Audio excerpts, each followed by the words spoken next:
Update on the pyramid pears. I didn't stake all of these, I had intended to, but I ran out of time, I've had other things to do. We've had a drought. The ground is very hard and difficult to hammer things into, so that's a job we'll do later. The pears are doing alright really. Remember, these were planted 2 years ago, last March, so this is their third year of growing. And came back to the first video I ever put up from the orchard. This is the current year's growth. This is 2010 growth. We're now the third weekend of June 2010. You see that little growth scar? That's the distinction. That's that little transverse scar thing. That's where the 2009 growth ends and the 2010 growth. Now, we didn't prune these hardly at all. We didn't cut them back much at all, and that's the way with pyramid pears in early years. You thin out branches you really don't want, but the remaining branches you tend to leave alone. I'll explain more about that later. But this is a 2009 tree bud, and this is wood, and this is really great. You see fruit bud, fruit bud, fruit bud. There's a fruit bud about every inch down here, and it's the same elsewhere. And look, we actually got some pears here. This is the third year, and we have got some pears. I may be thinning some of these out. I mean, that one, for example, is a bit cracked. That's probably not going to do great, that one. And that's maybe just slightly too many there. But I'm going to leave those. And if you take a look, this is a very upright branch. And I've said before, we don't want branches to be unduly upright, but the weight of these pears is going to pull this down, most likely. I'll come and check this pear. This is the first row in from the gate. So I'll come and have a look at this pear later. And what I'm hoping is that the weight of these, like cantilevers, some people actually do use weights to do this. It'll pull the weight down. It'll pull the branch down, so it should hopefully set in a position something like this, which is good.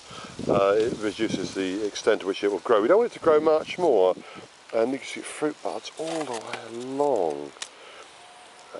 You can tell by now that, you know, midsummer more or less, you can get a pretty good idea what kind of crop you're going to hopefully expect next year.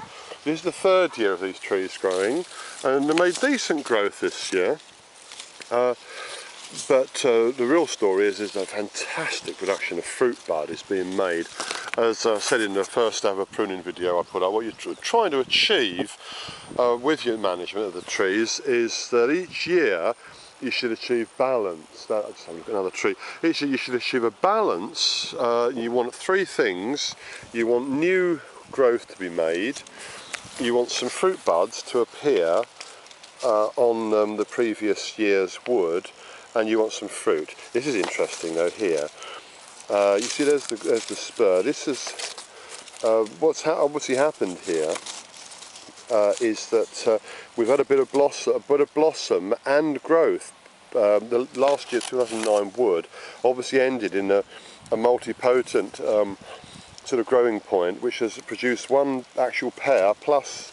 Can you see that pear's coming away there? So this pear has actually been produced on the previous year's wood, and there's no fluke. It's happened here as well. So we've actually got the best of all possible worlds. Last year we got this was new growth that was formed, and we also got a fruit bud on the very tip of it, and we've got the same here as well. And as I was saying previously, if you look at these growths, they're very, very upright. But what I'm hoping for is that the weight of these pears on the end, when they were not pruned, if I'd pruned this, I'd have cut that. If I'd pruned this, I would cut this back as hard to here, which I very deliberately did not do, then we wouldn't have this pear here at all. And I want this to pull, the weight of this to pull the branch down. The same to happen here, and the same to happen here. I can't remember which variety this is actually. It's either Concord or Conference. And here's another one up here. I think that's actually slightly too many pears, so we'll just snick 2 of them out, maybe 3. No, I'll think of that. Oh, there's another one, I'll tell you. Okay, so that's just an update on the pyramid pears. These pear trees were quite small when they were planted 2 years ago last March. This is their third year, and they're going to have an average of about 4 or 5 pears on them each. Next year I'm expecting to have at least 30 or 40 pears on each tree. We should have a serious crop next year, the 4th year after planting.